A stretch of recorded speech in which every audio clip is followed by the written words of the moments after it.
What's up everyone, my name is Zhan and today I'm going to talk about osteoporosis. Headline being skeleton in your closet, the hidden osteoporosis. So I believe some of you have heard about this medical disorder, but I'm going to give you a more detailed explanation or introduction about this particular disorder. So what is osteoporosis? So osteoporosis is a skeletal disorder which affects our skeletal system, and it has two characteristics. First one being our loss of bone density, and second one being the loss of bone mass, which eventually leads to the reduced bone health of our body. So when our bone health reduce or deteriorate, eventually it will cause us some parts of our body to fractures lah. So the most common site is the hip bones, and it reported a 20% of mortality rate. Right, so next we'll get into the etiology or the causes of osteoporosis. There are several risk factors or causes that leads to osteoporosis, and it can be classified into non-modifiable ones and also modifiable ones. So in terms of modifiable risk factors, it includes like our diet, which is what we eat, what we intake every day. And the second one being our lifestyles, whether we are sedentary or we are physically active. And the next one being our habits lah, whether for example like tobacco usage or maybe alcohol consumption. So for the non-modifiable risk factors includes like age, sex, ethnicity, genetic predisposition, and also early menopause. And several studies have shown that osteoporosis are more susceptible in women, and among Malaysians, it is more susceptible in the Chinese ethnic group. Right, so the signs and symptoms of osteoporosis in the early stage including weaker grip on things and also like brittle fingernails and others lah. And during the late stages, osteoporotic patients will have a higher risk of falling down and getting a fracture. This is the most obvious symptoms. So if you have these kind of symptoms, please aware lah, and we should like take screening as usual lah.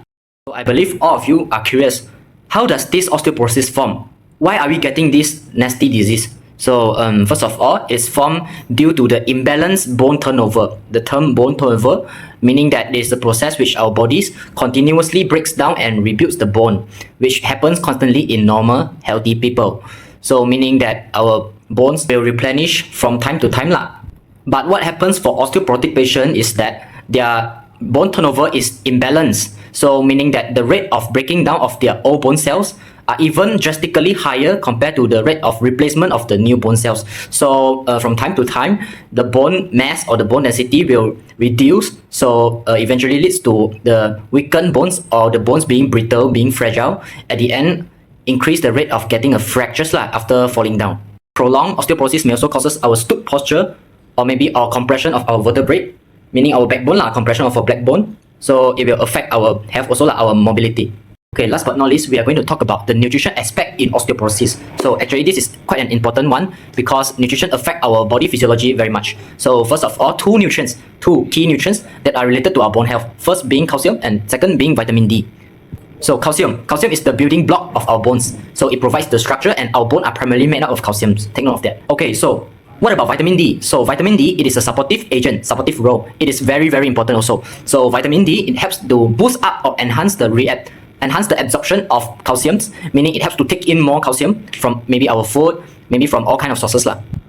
Therefore, individuals are encouraged to intake the required amount of the calcium and vitamin D daily. And for those group of individuals who have deficiencies of vitamin D or calcium, you should maybe take in some supplements that contains calcium and vitamin D so that we can manage the deficiency effectively to prevent more and more bone loss in our body. So is there any treatments or preventions for osteoporosis? Yes, there is actually. So in terms of preventions, individuals are encouraged to carry out regular physical activities including weight-bearing exercise, also maybe like brisk walking or jogging or other daily activities such as doing our house chores in order to maximize our peak bone mass and release and decrease the age-related bone loss lah.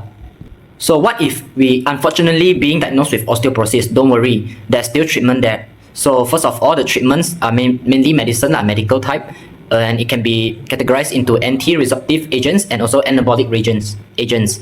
So what the anti-resorptive agents do is that it reduces the bone destruction rate drastically so that our bone don't get fragile that easily. And then for the anabolic agents, it stimulates bone formation, thereby increase our bone mineral density. Yeah, so to sum it all up, our bone health matters, remember. So it's never too late to prevent and take regular screening so that we can fight against osteoporosis. That's all for me. Thank you.